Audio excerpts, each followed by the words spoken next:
ಸರ್ಕಾರ ಇವ್ರಿಗೂ ಕೂಡ ಹೃದಯಪೂರ್ವಕವಾದಂತಹ ಸ್ವಾಗತ.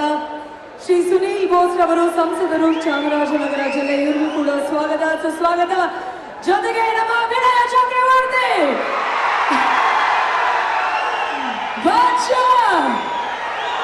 ಕಿಚ್ಚ ಸುದೀಪ್ ರವರು ಬಂದಿದ್ದಾರೆ, ಅವ್ರಿಗೂ ಕೂಡ ಸ್ವಾಗತ. ಜೊತೆಗೆ ಡೋಲಿ ಧನಂಜಯ್ ಅವರು ಕೂಡ ನಮ್ಮ ಜೊತೆಗೆ ಭಾಗಿಯಾಗಿದ್ದಾರೆ. ಸರ್ ನಿಮಗೂ ಕೂಡ ನಮ್ಮ ಕಾರ್ಯಕ್ರಮಕ್ಕೆ ಸ್ವಾಗತ ಸುಸ್ವಾಗತ.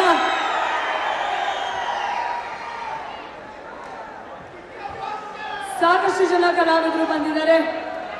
ಯುವ ರಾಜ್ಕುಮಾರ್ ಅವರು ಈಗ ತಾನೇ ಆಗಮಿಸಿದ್ದಾರೆ, ಇವ್ರಿಗೂ ಕೂಡ ಕಾರ್ಯಕ್ರಮಕ್ಕೆ ಸ್ವಾಗತವನ್ನ ಕೋರ್ತಾ ಇದ್ದೇನೆ.